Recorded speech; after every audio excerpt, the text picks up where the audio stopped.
तीसरे दिन बदलेगा पारा, बुमराह और बारिश बजाएंगे इंग्लैंड के 12।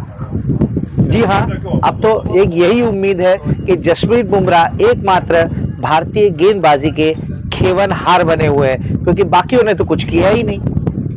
नमस्कार, अमित शाह है मेरा नाम, आप मुझे रेव स्पोर्ट्स पर देख रहे हैं। और लीड्स के मैदान से हम जो है वो दूसरे दिन के जो विवरण हुआ है भारतीय टीम का, उसका लेखा जोखा लेके आप सभी के सामने उपस्थित हैं। और देखिए, जहाँ तक ऐसा लग रहा था कि पहले दिन एक बेहतरीन बल्लेबाजी का मुजाहिरा टीम इंडिया के बल्लेबाजों ने किया था। लग रहा था कि यहाँ से भारतीय टीम जो है वो 500 साढ़े 500 का स्कोर खड़ा करेगी, लेकिन ऋषभ पंत की बल्लेबाजी अगर छोड़ दे, उनके शतक को अगर छोड़े, तो जो है वो तमाम भारतीय कुचल्ले बल्लेबाजों ने नाराज किया हमें। जी हाँ, तमाम बल्लेबाजों की एक अच्छी प्रदर्शन, वहां पर एक अच्छा स्कोर खड़ा कर सकते हैं, लेकिन नाराजगी मिली। भारत 500 रन के भीतर ही सिमट गया। लेकिन जिस तरीके का आज का अंदाज था, जिस तरीके का मैं कहूँ कि दूसरे दिन के अंदाज, जो आसमान में जिस तरीके से जो एक ओवरकास्ट कंडीशन थी, भारतीय गेंदबाजों के लिए ये फायदेमंद साबित हो सकता था। लेकिन वही अनुभवी जसप्रीत बुमराह वो अकेला ही जो है वो भारतीय तेज गेंदबाजी का भार अपने कंधे पर ढोए हुए है। उसके अलावा कोई भी गेंदबाज जो है, बुमराह को उन्होंने साथ नहीं दिया है। इतना ही नहीं, 2 महत्वपूर्ण कैच छूटे, और जिसके कारण इंग्लैंड जो है फिलहाल दूसरे दिन के अंत तक 200 रन अपने स्कोरबोर्ड पर लगा चुका।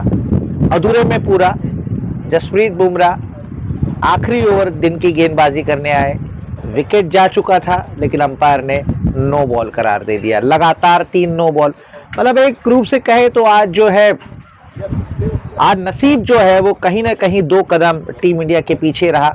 इसलिए हम कह रहे हैं ना कि तीसरे दिन बदलेगा पारा और बुमराह और बारिश बजाएंगे इंग्लैंड के 12। और ये होना भी चाहिए, क्योंकि अब हम कहेंगे तीसरे दिन जो है वो बारिश का साया है इस मैदान पर। और अगर हम कहेंगे कि भारतीय गेंदबाज जो है ना, आज शुभमन गिल ने गेंदबाजी में चेंजेस तो अच्छे किए थे, लेकिन मोहम्मद सिराज ने नाराज़ किया, क्योंकि एक एंड से लगातार शुरुआती स्पेल्स में जसप्रीत बुमराह इतनी धारदार गेंदबाजी कर रहे थे कि इंग्लैंड के बल्लेबाजों को लग रहा था क्या वो अपने ही देश में खेल रहे हैं या कहीं और खेल रहे हैं। लेकिन पहले स्पेल में मोहम्मद सिराज जो है कहीं लय से भटके हुए दिखे। बुमराह एक और रन नहीं दे रहे थे, पेविलियन छोर से गेंदबाजी कर रहे थे, लेकिन दूसरे छोर से सिराज लाइन एंड लेंथ भटकते हुए दिखे। उसके बाद आते हैं प्रसिद्ध कृष्णा। उनसे उम्मीद टीम इंडिया को थी, क्योंकि पहला ही टेस्ट मैच खेल रहे हैं। लेकिन जिस तरीके से मैं शुरू से ही इस बात में कह रहा था, और कुछ मेरे साथी खिलाड़ी भी इस बात से एग्री थे कि प्रसिद्ध कृष्णा जो है उतने इफेक्टिव गेंदबाज नहीं है। हमने दक्षिण अफ्रीका में इसी तरीके की कंडीशन उनको मिली थी, लेकिन वहाँ भी जो है उन्होंने कुछ इतना अच्छा किया नहीं। एक मैच में 3 विकेट ज़रूर मिले, लेकिन उस मैच में सभी को विकेट मिले थे।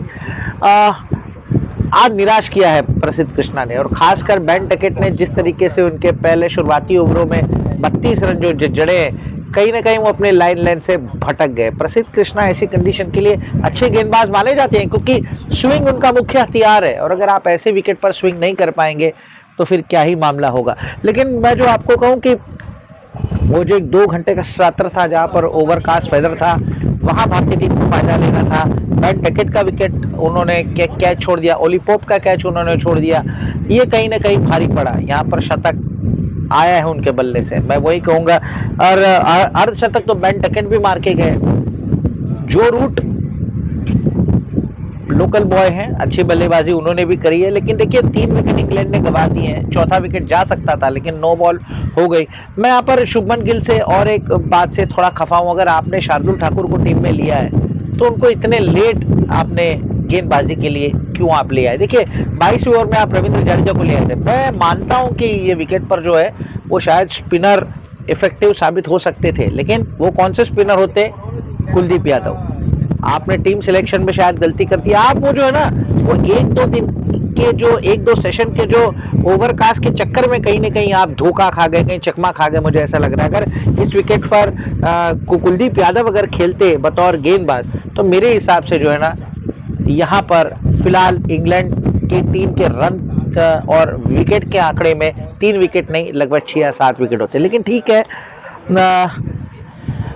तीसरा दिन जो जब शुरू होगा तो यहाँ पर ज़्यादा से ज़्यादा गलतियां नहीं करनी होगी। आप एक सटीक लाइन लेंथ पर गेंदबाजी करिए, मौसम आपको साथ देगा, गेंद जो है रिवर्स होगी। आप शार्दुल ठाकुर को भी सीनियर है वो इस सरफेस पर, उनको गेंद पकड़ के डालनी होगी, गेंद रिवर्स ज़रूर होगी। और ऐसे कंडीशन में अगर आप थोड़ा भी आउटसाइड द ऑफ स्टंप यहाँ पर गेंदबाजी करेंगे, इंग्लैंड के बल्लेबाज के से आप रन खाएंगे ज़रूर। यहाँ पर अगर भारत को इस गेम में पकड़ मजबूत करनी है तो यहाँ से लगभग 100 रन के भीतर ही इंग्लैंड टीम को आउट करना है। जिस तरीके से इंग्लैंड के गेंदबाजों ने आपको बंडल आउट कर दिया, आप महज कम रन बना करके जो है 500 रन भी नहीं बना पाए और 430 रन पर शायद आपका जो एक अच्छा सा स्कोर था, और उसके बाद ताश के पत्तों की तरह आपकी टीम जो ढह गई है। ठीक इंग्लैंड के गेंदबाजों ने जिस तरीके से प्रदर्शन किया, आपको भी ठीक उसी तरीके से प्रदर्शन करना होगा। बल्लेबाजों ने अपना काम कर दिया है लीस्ट टेस्ट में, अब गेंदबाजों की बारी है और ये गेंदबाज हर बार केवल आपके लिए जसप्रीत बुमराह नहीं करेंगे। जसप्रीत बुमराह के साथ साथ आपको जो है वो मौसम देवता का भी साथ मिलेगा, लेकिन केवल इन दोनों के चलते टेस्ट मैच नहीं जीता जाएगा। मोहम्मद सिराज, आप 100 विकेट ले चुके हैं भारत के लिए, आप अपना दमखम दिखाइए। आपको जो है यहाँ पर इंग्लैंड के इस धरती पर कल अच्छी गेंदबाजी करनी होगी। वो अपना प्रदर्शन याद कीजिए जो आपने केप टाउन में गेंदबाजी की थी। प्रसिद्ध कृष्णा की ओर से भी उम्मीद होगी, शार्दुल ठाकुर से भी उम्मीद होगी। भारत यहाँ पर इंग्लैंड को 300 सवा 300 रन के अंदर ऑल आउट करना चाहेगा और दूसरी पारी में भारत अगर अच्छा स्कोर टोटल लगाता है तो मेरे हिसाब से भारत को इस गेम में जीतने के पूरे आसार हैं। तो ये था लेखा जोखा और अब तीसरे दिन में यही हम उम्मीद करते हैं कि भारत अच्छा करे और बस बारिश की उम्मीद हम करते हैं कि बारिश अगर आती है यहाँ पर, देखिए बारिश अगर यहाँ पर आएगी, मौसम ओवरकास्ट होगा ना, तो मैदान का रूप रंग चेंज हो जाता है। गेंदबाज यहाँ पर राजा है, गेंदबाज यहाँ पर हावी हो जाएगा, लेकिन बारिश आपको मौका देगी, आपको उस मौके को भुनाना है, उसका जो है सोने पर सुहागा करना है। यही उम्मीद करेंगे कि भारतीय गेंदबाज कल जो है उस सोने का सुहागा जो है वो चीज़ का ज़रूर करेंगे। और बस इसी चीज़ के साथ आपको छोड़े जा रहे हैं। उम्मीद यही करते हैं कि कल जब हम एक बार फिर से दिन का खेल ख़त्म होने का विश्लेषण करें तो आज हमारे चेहरे पर वही हंसी हो, क्योंकि हमने जो भविष्यवाणी की वो कहीं ना कहीं सही साबित हो, यही हम उम्मीद करेंगे। रेव स्पोर्ट्स को अगर आपने अभी तक लाइक और सब्सक्राइब ना किया तो प्लीज़ कर लें। आप सभी का प्यार हमें बहुत ही आवश्यक है। हमारे तमाम कलीग जो है कड़ी मेहनत कर रहे हैं आपके लिए, स्टोरीज़ हम कहीं से कहीं ढूंढ के लेके आते हैं। तो आप हमें अगर प्यार दे रहे हैं, दुगना प्यार की उम्मीद है आपसे। आप लाइक और सब्सक्राइब कर लें और नोटिफिकेशन की घंटी दबा दें। मैं फ़िलहाल आपका दोस्त अमित शाह इजाज़त लेता हूँ। एक बार फिर से हम तीसरे दिन के लेके जोके के साथ हाजिर होंगे, तब तक इजाज़त दीजिएगा। शुक्रिया।